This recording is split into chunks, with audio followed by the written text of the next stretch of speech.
Hello everyone.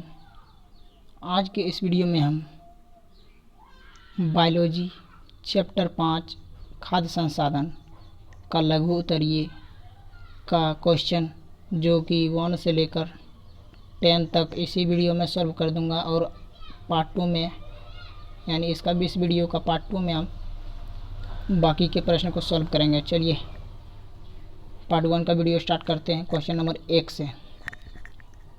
तो question number 1 में है कि अनाज के उत्पादन बढ़ाने की क्या आवश्यकता है।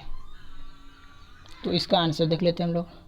हमारे देश की जनसंख्या जिस रफ्तार से बढ़ती जा रही है, ठीक उसी प्रकार भोजन की भी आवश्यकता बढ़ती जा रही है। उसी आवश्यकता को पूरा करने के लिए अनाजों के उत्पादन में वृद्धि करना आवश्यक है। चलिए अब दूसरा प्रश्न की ओर। दूसरा प्रश्न है कि मौसम के आधार पर फसल कितने प्रकार के होते हैं। तो इसका आंसर देखते हैं हम लोग। मौसम के आधार पर 3 प्रकार के होते हैं फसल। पहला है रबी फसल, दूसरा है खरीफ फसल, तीसरा है ग्रीष्म फसल। चलिए तीसरा प्रश्न की ओर। तीसरा प्रश्न है कि समुन्नत किस्मों के एक मुख्य गुण एवं एक मुख्य दोष को भी लिखें। समुन्नत किस्म, पहला उसका होगा मुख्य गुण उच्च उपज, यानी समुन्नत किस्म में जो होता है उच्च उपज होता है यानी ज़्यादा पैदावार। समुन्नत किस्मों में पारंपरिक किस्मों की अपेक्षा बहुत अधिक पैदावार मिलती है। और इसका अब एक दोष, यहाँ पर दोष के बारे में भी बोला था लिखने के लिए, और एक गुण का लिख लिए। चलिए दोष का देखते हैं क्या होगा। कम चारे की प्राप्ति होता है। समुन्नत किस्मों से देसी किस्मों की अपेक्षा कम चारा मिलती है क्योंकि इसका आकार क्या होता है, छोटा होता है, इसीलिए। चलिए चौथा प्रश्न। चौथा प्रश्न है कि संकरण के लिए किस प्रकार के जनकों का चयन किया जाता है। तो इसका आंसर होगा संकरण के लिए वांछित गुणों वाली या संकर जनकी का चयन किया जाता है। चलिए 5 नंबर प्रश्न की ओर। 5 नंबर प्रश्न की बृहत पोषक क्या है और इन्हें बृहत पोषक क्यों कहते हैं। नाइट्रोजन, फास्फोरस, सल्फर इत्यादि सब बृहत पोषक है, ठीक।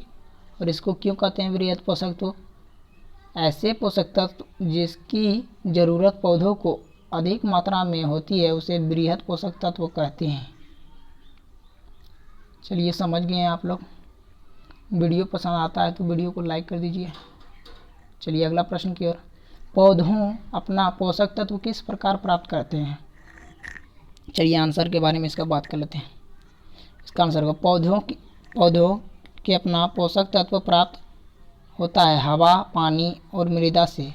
कुल मिलाकर पौधों के 16 पोषक जो पदार्थ हैं उनमें कार्बन तथा ऑक्सीजन की प्राप्ति हवा से, हाइड्रोजन की प्राप्ति पानी से तथा 13 अन्य पोषक तत्वों से होता है। आप लोग 6 नंबर प्रश्न को ध्यान से उतार लीजिए।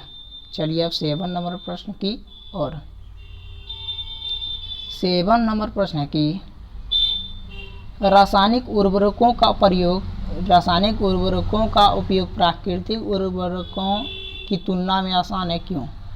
इसका आंसर होगा क्योंकि रासायनिक उर्वरक व्यावसायिक रूप से तैयार कार्बनिक एवं अकार्बनिक के यौगिक हैं।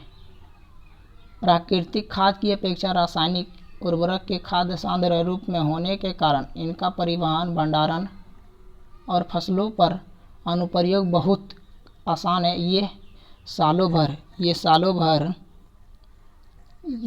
भर यहाँ पर देखिए, ये सालों भर किसानों को पर्याप्त मात्रा में उपलब्ध होते हैं रासायनिक उर्वरक।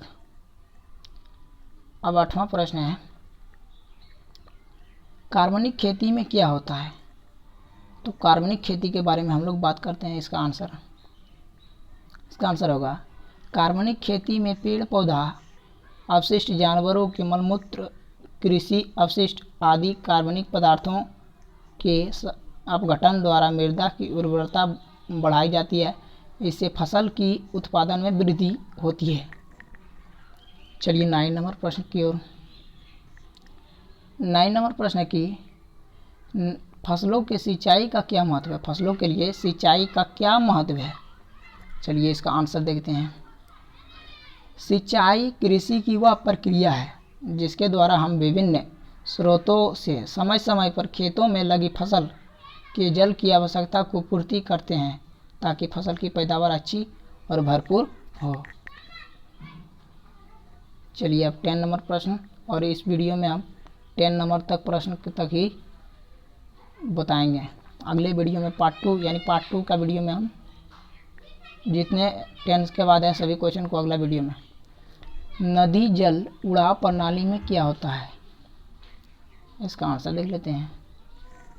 उन क्षेत्रों में जहां नहर में जल का प्रवाह नहीं होता इस विधि का उपयोग होता है।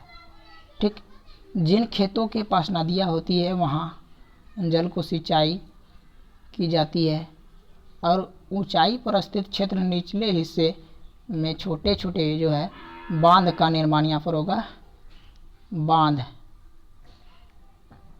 बांध का भी निर्माण किया जाता है। ये बांध वर्षा की पानी का संचय और मृदा अपरदन को रोकते हैं। आज के इस वीडियो में हम यहीं तक रहने देते हैं। अगर आपको वीडियो पसंद आए तो वीडियो को लाइक कर दीजिए और चैनल को सब्सक्राइब कर दीजिए, क्योंकि हम कक्षा 9 की संपूर्ण तैयारी कराते हैं। जय हिंद, वंदे मातरम। मिलते हैं अगली